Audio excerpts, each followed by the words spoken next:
Tonight on Cosmic Cantina, we watch the new Stephen Greer documentary Close Encounters of the Fifth Kind, Contact Has Begun. We give our reviews while discussing some of the themes within the film. Is Greer's vision of contacting beings from other worlds a viable future for humanity? Let's connect our respective consciousness and find out. I'm your host, Melissa Tittle, and every week I go to my favorite bar, Cosmic Cantina, and kick back with my co-hosts, Josh Golombeski and Matt O'Connor.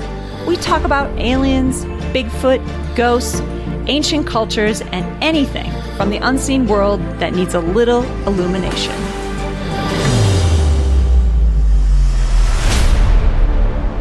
Welcome to Cosmic Cantina. I'm your host, Melissa Tittle, and tonight we have something special for you. We are going to break down the new Stephen Greer movie, and it is called Close Encounters of the Fifth Kind, Contact Has Begun. But first... dun, dun, dun. But first, we discuss what we're drinking. Boys, what are you drinking? I've got a local brew here. It's a blood orange Kolsch, and it reminds me of summer. Even though we're just getting over some snow here, and I just want the warm weather, so I'm trying to will it with this delicious fruity beer. It's good stuff.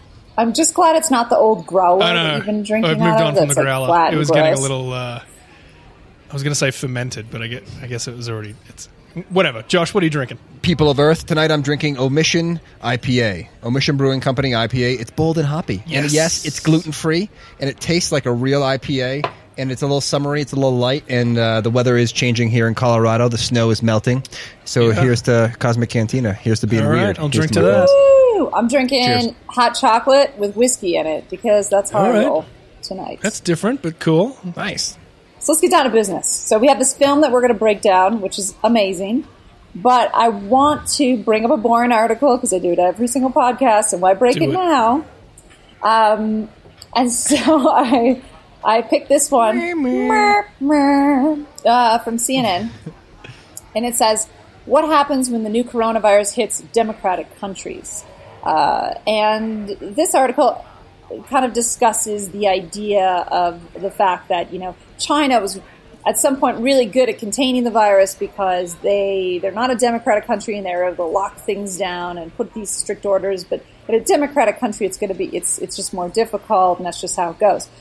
Interesting. However, in the last couple of weeks, if you've not noticed, there are so many articles on the idea of a new world order. And I think that this article back in February was kind of the precursor for that. I bring this up because in the documentary, specifically, there is a message about kind of a one consciousness or a field consciousness or an understanding that we're all one. Yeah. And so, we're going to break down the film. We'll come back to it. But I want to kind of make a difference between the idea of a one world order is a governmental political situation versus one consciousness, which is a concept thought understanding of how the world works. But I wanted to bring that up because it's the idea that we are all on the same page. We're experiencing... We can all be one and individuals at the same time. There's actually a scientific theory called the survival hypothesis that when we die, we maintain our individuality. But it doesn't discount the fact that we're all one at the same time. Yeah, so we're gonna come back to that, but I wanted to bring that up before we break down this this documentary because it really is a strong message, and I know we're gonna go into like aliens and all sorts of really cool stuff, but before that, I just wanted to bring that up because it's a scare that's happening right now. Like it's all over. You open up the news and it's like New World Order, and so. Just want you to be aware of one that's maybe positive and maybe negative. All right, so let's get down to this movie. And Josh, do you want to play the trailer? Yeah, let's play the trailer first. Here we go. Oh my God. Oh my God. The question is often asked, when will UFO disclosure happen? These lights, they keep coming together? The answer is, it has. The New York Times revealed the existence of a secret government program to investigate UFO sites. It's a very complicated story. I have put a briefing together for every president since Bill Clinton. Interplanetary war. This is the next big thing that they want the public to be afraid of. This is a national security imperative. We must have American dominance in space. But it's all a lie. The national security state, they want to establish a planetary government by spinning that this is a threat. One set of facts, two narratives. The threat isn't extraterrestrial. The threat is covert human. The Close Encounters of the Fifth Kind protocols developed by Dr. Greer is the most dangerous information he has released to the public. Human-initiated communication with extraterrestrials is possible. All of us are going to know the truth. This is our moment. We have the ability to change life for the better. Consciousness isn't limited by space and time. What I'm doing with CE5 is the foundation for the relationship between humans and these extraterrestrials. But the implications are absolutely profound. It shows consciousness does affect reality. A critical mass of people can shift an entire civilization. But the intelligence community don't want the public to know. They say, what's in it for me? It's easy. A new world, if you can take it. Oh my God.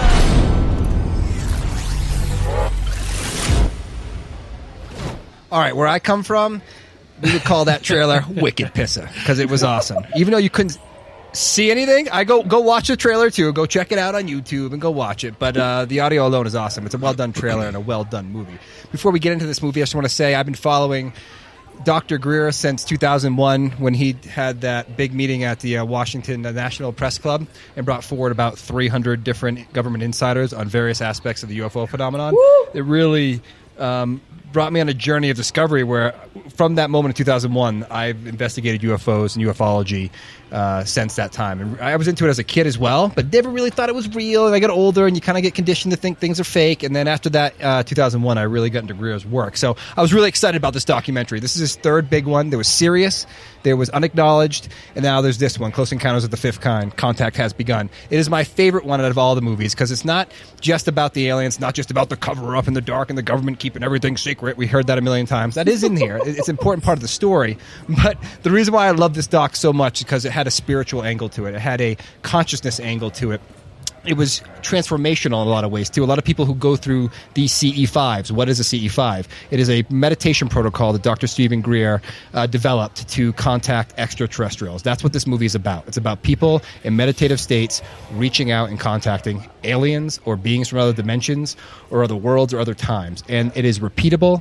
They, in the movie, prove beyond a reasonable doubt that people have been able to go out and do this over and over and over again. And it's not just about the videos. It's not just about the light in the sky. That's just one aspect of these larger stories. When you have 15, 20 people experiencing the same thing together, it is really powerful. And the stories aren't just, I saw a light. It's, I heard a voice. I started recording a light. The next day, all of a sudden, I can miraculously hear or smell again. So there's been miraculous healings associated with the guy who was like basically deaf, right? And it's people getting together, right?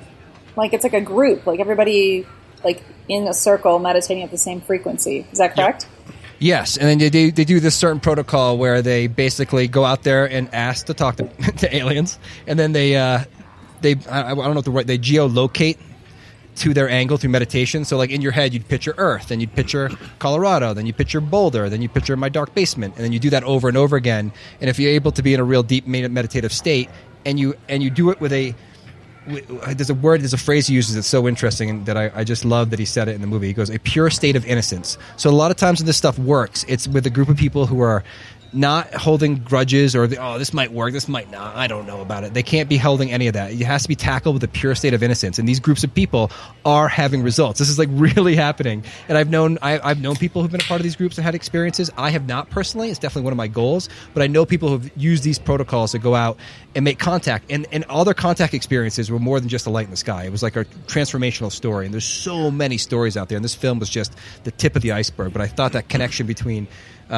just consciousness and aliens and what he's trying to say is really, really powerful. But hey, if you just like really cool UFO vids, check this doc out too, because it's got some really awesome shots in it that I've never seen before. And I know every obscure UFO video on the internet. Yeah, so I thought it was really quite it did have a really philosophical kind of bend to it, which was kind of cool. And yeah, seeing all those different man, I hadn't seen any of that stuff. All the different video footage of the lights that kind of suddenly change direction and appear, and it's like they're blinking at them. And oh yeah, the stuff that would respond to your thought. That was crazy. If you go left, the light will go left. It was like explaining these holographic beings turning up, and it was just interesting. Like you were saying, like he mentally sends this like mental Google Maps to them of where they are, kind of thing, and you know, gives them their location and tells them how to get there. It's like, go down like Ralph Street and take a left, and we're just kind of hanging out in the field. It's like, come on, join the party.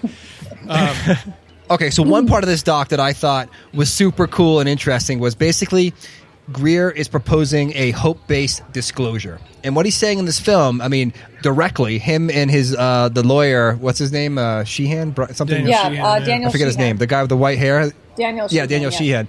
Both directly throw shots to the Stars Academy and ATIP, both those programs.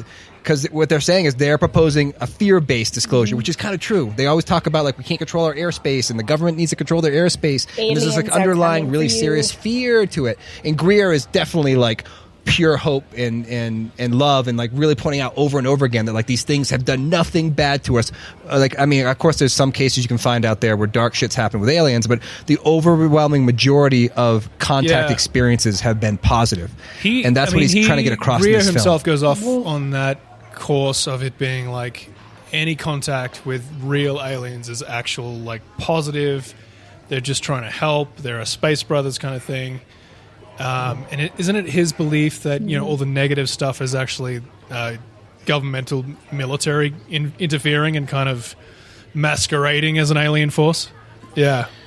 Stage abductions, yeah. Yeah, wasn't that? Yeah, what was that called? Project Blue Beam or something, where they would stage like an alien invasion. Oh yeah, that was for like a mass disclosure, fake disclosure kind of thing. This is the MyLabs, the military abductions, that kind of thing.